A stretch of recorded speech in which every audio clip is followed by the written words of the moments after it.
오늘 하나님께서 우리에게 주시는 하나님의 말씀은 이사야 57장 19절에서 21절까지의 말씀입니다. 입술의 열매를 창조하는 하나님이라는 말씀으로 함께 은혜를 나누겠습니다. 우리 하나님 말씀 같이 읽겠습니다.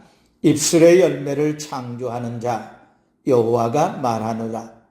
먼 데 있는 자에게든지 가까운 데 있는 자에게든지 평강이 있을지어다. 평강이 있을지어다. 내가 그를 고치리라 하셨느니라. 그러나 악인은 평온함을 얻지 못하고 그물이 진흙과 더러운 것을 늘 솟구쳐내는 요동하는 바다와 같으니라.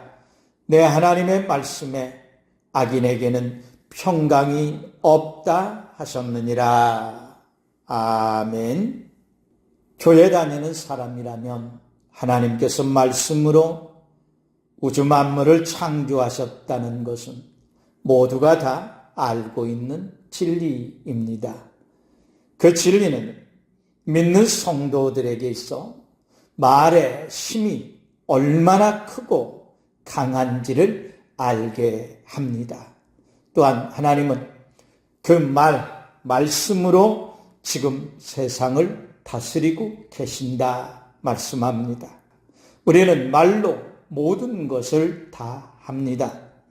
그러므로 우리의 인생의 열매는 입술에 달려있고 입술의 열매는 우리의 말에 달려있다 볼 수 있습니다. 예수님께서도 이 말의 중요성에 대해서 말씀하셨습니다. 예수님께서 귀신 들려 눈 멀고 말 못하는 사람을 고쳐주신 일로 바리새인들이 귀신의 왕 바알세불을 힘입어 귀신을 쫓아냈다고 비난할 때 예수님께서 열매로 그 나무를 알 수 있다 말씀하시면서 너희가 악하면서 어떻게 선한 것을 말할 수 있겠느냐. 입은 그 마음속에 가득한 것을 말하는 것이다. 선한 사람은 선한 것을 쌓았다가 선한 것을 내고 악한 사람은 악한 것을 쌓았다가 악한 것을 낸다. 사람이 무심코 내뱉은 사소한 말이라 할지라도 심판의 날에는 그 말에 대한 책임을 져야 한다. 너의 말에 근거하여 네가 의롭다고 판정받을 수도 있고 죄가 있다고 판정받을 수도 있다고 마태복음 12장 34절에서 37절의 말씀 가운데서 우리에게 오늘 말씀하고 계십니다. 또한 예수님께서 입으로 들어가는 것이 사람을 더럽게 하는 것이 아니라 입에서 나오는 그것이 사람을 더럽게 하는 것이라. 마태복음 15장 11절에서 말씀하신 바 있습니다. 입에서 나오는 것이 무엇입니까? 예수님은 사람의 입에서 나오는 것에 대해서 마가복음 7장 21절에서 23절까지의 말씀에서 말씀하신 바 있는데 사람의 마음에서 나오는 것은 악한 생각, 곧 음란과 도둑질과 살인과 간음과 탐욕과 악독과 속임과 음탕과 질투와 비방과 교만과 우매함이니 이 모든 악한 것이 다 속에서 나와서 사람을 더럽게 하느니라 말씀했습니다. 단순히 속에서 나오는 것이 아니라 속에 있는 것이 우리의 말을 통해서 나오게 된다는 것입니다. 사람들이 나를 더럽히는 말을 할 때에 그 더러운 말을 듣고 가만히 앉아 있으면 안 됩니다. 그 자리에서 빨리 일어나서 그 자리를 떠나야 합니다. 그런데 체면 때문에 앉아 있고 어쩔 수 없으니까 앉아 있다가 본인이 말하지 않았을지는 모르겠지만 그러나 그 자리에 앉아 있음으로 인하여서 그들의 모든 독한 말과 악한 말과 저주의 말과 비난과 원망과 불평들이 내 입술의 열매가 되어버린다는 사실입니다. 입술의 열매는 내가 직접 말함으로써 열매를 맺기도 하지만 남의 말을 듣고 거기에서 앉아 고개를 끄덕끄덕 하는 것으로서도 열매를 맺게 된다고 하는 겁니다. 하나님은 이사야 선지자를 통해서 입술의 열매를 창조하는 자라고 말씀하십니다. 하나님께서 입술의 열매를 창조하기 위해서 어떻게 하시는지 이사야 선지자를 통해서 말씀하고 있습니다. 첫째는 하나님께서 우리의 입술의 열매를 창조하기 위해서 평강을 주시겠다 말씀합니다. 19절 말씀에 보면 입술의 열매를 창조하는 자 여호와가 말하노라. 먼 데에 있는 자에게든지 가까운 데에 있는 자에게든지 평강이 있을지어다. 평강이 있을지어다 라고 말씀합니다. 하나님은 평강의 하나님이십니다. 예수님은 평강의 왕으로 오셨습니다. 이스라엘 백성들은 지금 바벨론 포로로 잡혀가 온갖 고난과 고초를 당하고 있습니다. 바벨론과의 전쟁에서 패한 것으로 인한 고통도 말할 수 없이 컸지만 지금 포로로 잡혀와 살고 있는 지금 현재의 삶이 더 고통스러울 수도 있다는 것입니다. 그러므로 그들에게는 평강이 없습니다. 포로로 잡혀온 사람들이나 예루살렘에 남아있는 사람들이나 그들에게 평강이 없기는 매 마찬가지였습니다. 20절, 21절 말씀에 보면 악인은 평온함을 얻지 못하고 더러운 흙탕물과 쓰레기만 계속 퍼올린다 말씀합니다. 그러면서 악인에게는 평강이 없다고 단언하여 말씀하십니다. 평강이 없는 것이 입술에 열매를 맺지 못하는 이유라는 것입니다. 오늘을 살아가고 있는 우리에게 진정한 하나님의 평강이 있습니까? 예수님께서 분명히 말씀하셨습니다. 평안을 너희에게 끼치노니 곧 나의 평안을 너희에게 주노라. 내가 너희에게 주는 것은 세상이 주는 것과 같지 아니하니라. 너희는 마음에 근심하지도 말고 두려워하지도 말라고 요한복음 14장 27절에서 말씀하고 있지만 여전히 우리의 마음 가운데는 근심이 가득하고 두려움이 가득 차 있다면 우리 안에 평강이 없다는 의미입니다. 우리가 예수님께서 주신 평안을 누리지 못하고 여전히 불안과 두려움 가운데 하루하루를 살아가고 있는 것이 사실입니다. 이것이 우리가 입술의 열매를 맺지 못하고 있는 가장 큰 이유입니다. 마음의 평안과 삶의 평안이 없으면 입술의 열매도 없습니다. 우리의 입에서 감사와 찬양의 열매가 없는 것은 우리의 마음이 불안으로 가득 차 있고 염려와 걱정과 두려움으로 가득 차 있기 때문입니다. 불안함에서 나오는 가라지와 쭉정이는 불평의 소리, 원망의 소리, 악한 말과 저주의 말뿐입니다.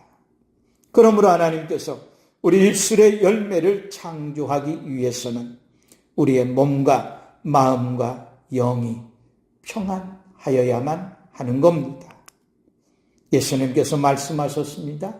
너희는 너희 아비 마귀에게서 났으니 너희 아비의 욕심대로 너희도 행하고자 하느니라. 그는 처음부터 살인한 자요 진리가 그 속에 없으므로 진리에 서지 못하고 거짓말을 할 때마다 제 것으로 말하나니 이는 그가 거짓말쟁이요 거짓의 아비가 되었습니다. 말씀했습니다. 입술의 열매를 맺기 위해서는 마귀의 포로에서부터 벗어나야 합니다. 그래야 우리가 평안을 얻게 됩니다. 이사야는 주 여호와의 영이 내게 내리셨으니 이는 여호와께서 내게 기름을 부으사 가난한 자에게 아름다운 소식을 전하게 하려 하십니다.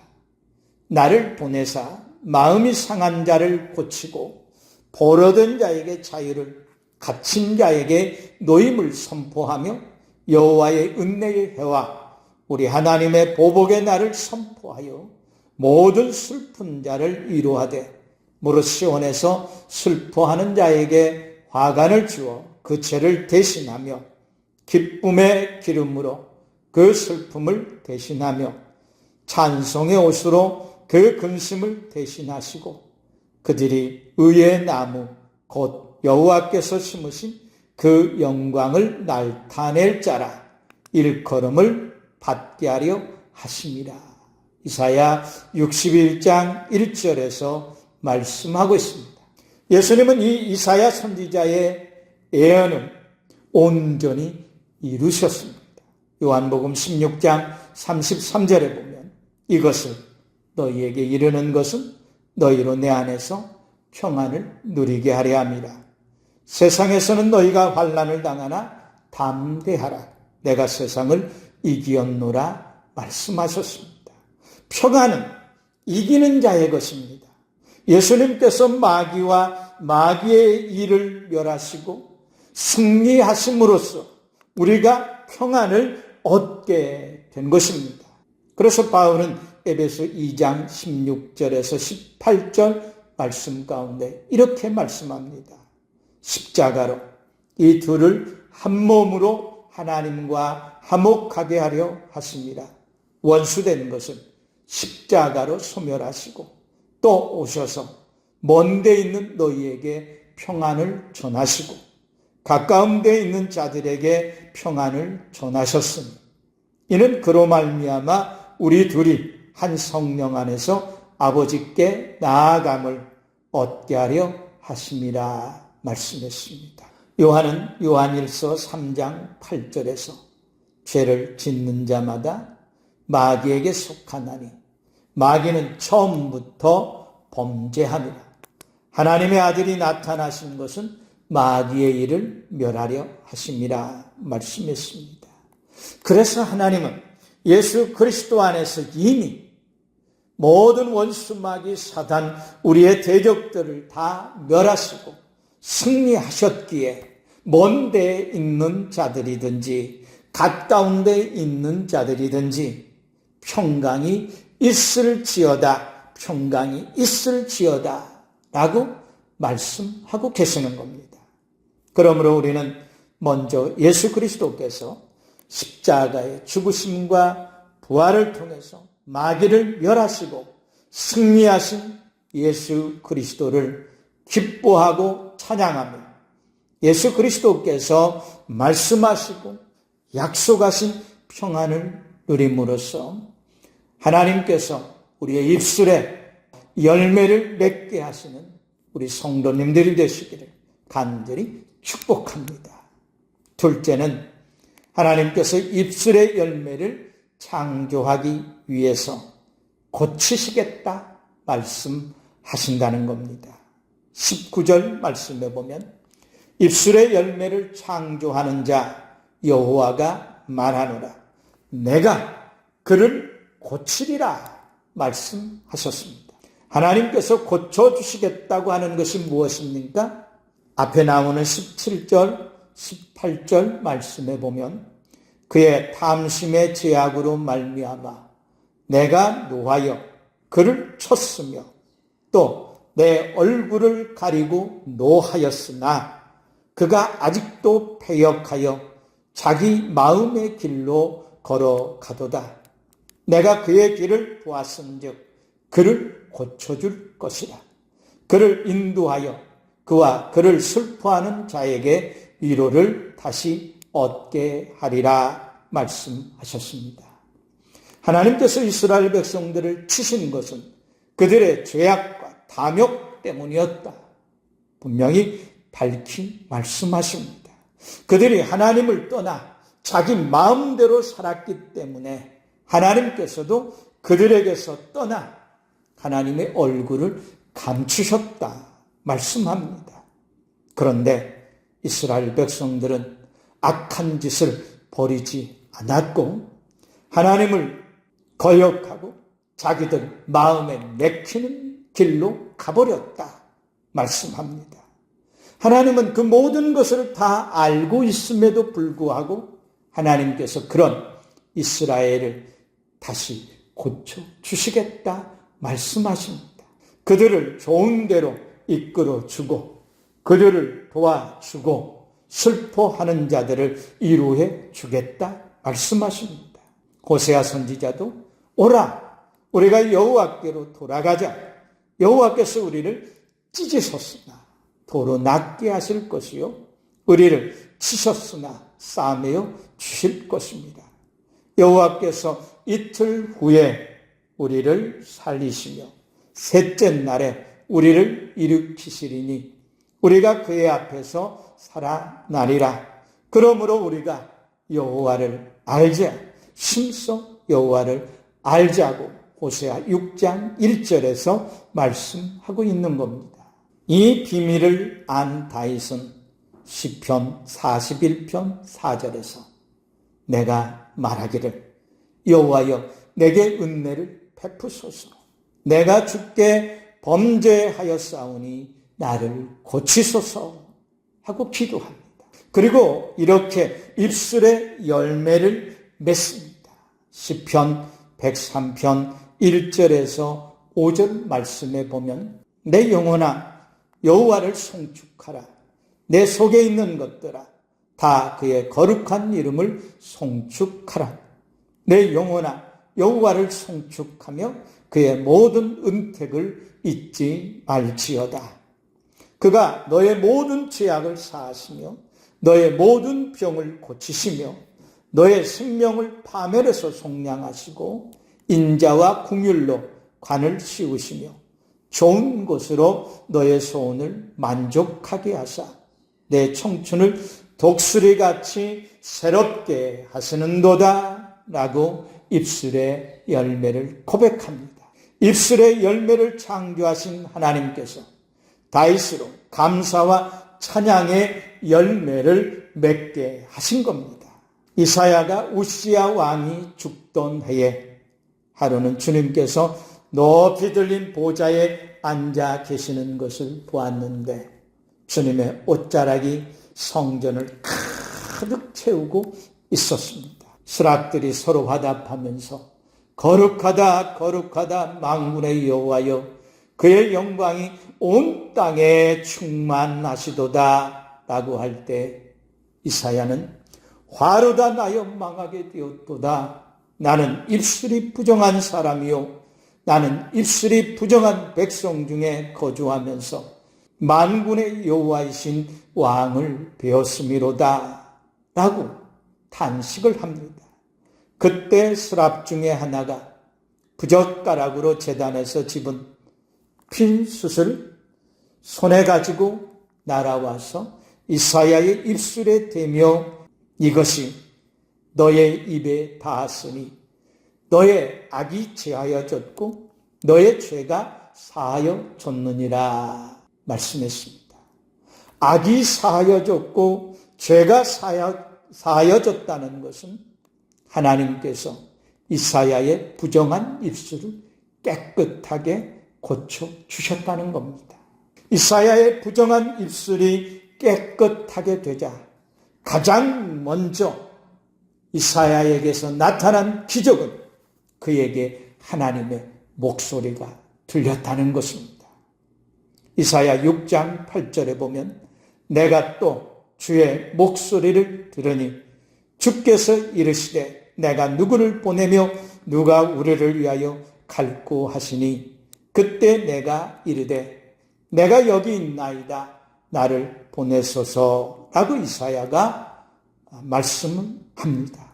이사야가 입술이 깨끗하게 고침받게 되었을 때 내가 주의 목소리를 들었다 말씀합니다. 하나님께서 내가 누구를 보내며 누가 나를 위하여 갈고 말씀하실 때 이사야는 내가 여기 있나이다, 나를 보내소서라고 대답을 하게 되는데, 그것이 진짜 하나님께서 이사야의 입술을 통해서 맺고자 하는 입술의 열매인 것이죠. 자원하여 하나님 앞에 대답하는 것, 그것이 우리가 하나님 앞에서 맺어야 될 입술의 열매인 거죠. 하나님은 입술의 열매를 맺도록 우리의 부정한 입술을 성령의 불로 깨끗하게 치료해 주신다는 겁니다. 초대교회 성도들이 마가의 다락방에 모여 하나님께서 약속하신 성령을 기다리고 있을 때에 호련히 하늘로부터 급하고 강한 바람 같은 소리가 있어 그들이 앉은 집에 가득하며 마치 불의 혀같이 갈라지는 것들이 그들에게 보여 각 사람 위에 하나씩 임하여 있더니 그들이 다 성령의 충만함을 받고 성령이 말하게 하심을 따라 다른 언어들로 말하기를 시작하니라. 사도행전 2장 2절에서 4절까지의 말씀에서 그렇게 말씀하고 있습니다. 성령 충만함을 받은 성도들에게 가장 먼저 나타난 기적이 불의 혀같이 갈라지는 것이 보였다는 것이고, 그 다음에 나타난 기적이 성령이 말하게 하심을 따라서 성도들이 각자 다른 언어로 말하기를 시작했다는 것입니다. 다른 언어로 말하기 시작했다는 것은 단순히 방언 기도가 터졌다고 하는 의미만은 아닙니다. 각처에서 모인 사람들이 자기 나라의 말로 말을 함으로써 자기 나라 백성들이 듣게 되었다는 그런 의미 이상의 의미가 있습니다. 이 모든 일을 행하시는 분이 누구십니까? 성령님이십니다. 우리가 초대교회 성도들이 다른 언어로 말할 수 있게 그들의 입을 열으십니까? 성령님이심을 믿는다면 성령님의 통제하에 성도들이 말하기 시작했다는 겁니다. 성령의 언어로 새로운 말을 하기 시작했다는 것입니다. 그러므로 부정한 사람들 가운데서 부정한 말로 교통하던 사람들이 이제는 성령이 말하게 하심을 따라서 성령의 거룩한 말로 그들의 언어가 말이 바뀌었다는 것입니다. 열매가, 새로운 성령의 열매가 그들의 입술을 통해서 맺기 시작했다는 것입니다. 성령 하나님께서 기뻐 받으시는 입술의 열매를 맺게 하셨다는 겁니다. 하나님께서 우리의 부정한 입술을 고쳐 주셔서 더 좋고 아름다운 열매들을 많이 맺는 우리 성도님들이 되시기를 간절히 축복합니다. 사랑하는 성도 여러분, 성령 충만함을 받고 성령의 감동하심을 따라 살았던 다윗은 입술의 열매를 맺기 위해서 수시로 하나님 앞에 절실하게 기도합니다. 시편 141편 3절 4절 말씀에 보면 여호와여 내 입에 파수꾼을 세우시고 내 입술의 문을 지키소서. 내 마음이 악한 일에 기울어 죄악을 행하는 자들과 함께 악을 행하지 말게 하시며 그들의 진수성찬을 먹지 말게 하옵소서. 다윗은 기도합니다. 그리고 그렇게 하나님께 기도한 목적에 대해서 다윗은 시편 51편 15절에서 이렇게 또한 기도하며 고백합니다. 주여 내 입술을 열어 주소서. 내 입이 주를 찬송하며 전파하리라 고백합니다. 하나님은 입술의 열매를 창조하시는 분이십니다. 그러므로 우리는 예수 그리스도 안에서 하나님과 화목함을 이루어야 됩니다. 그래야 우리 가운데 하나님이 주시는 평강이 넘치게 됩니다. 그리고 성령의 충만함을 통해서 성령이 말하게 하심을 따라 말하기 시작해야 합니다. 하나님과 화평하고 성령의 충만함 가운데 있는 성도들은 입술로 하나님을 찬양합니다. 입술로 하나님의 이름을 부릅니다. 입술로 하나님께 감사하며 기뻐 찬양합니다. 입술의 열매를 맺게 하시는 하나님을 기억하고 범사에 감사하고 항상 기뻐하며 찬양하고 예수 그리스도의 이름을 증거함으로써 더 많고 더 좋은 입술의 열매를 많이 맺어 하나님께 드리는 우리 성도님들이 되시기를 예수 그리스도의 이름으로 간절히 축원합니다. 아멘.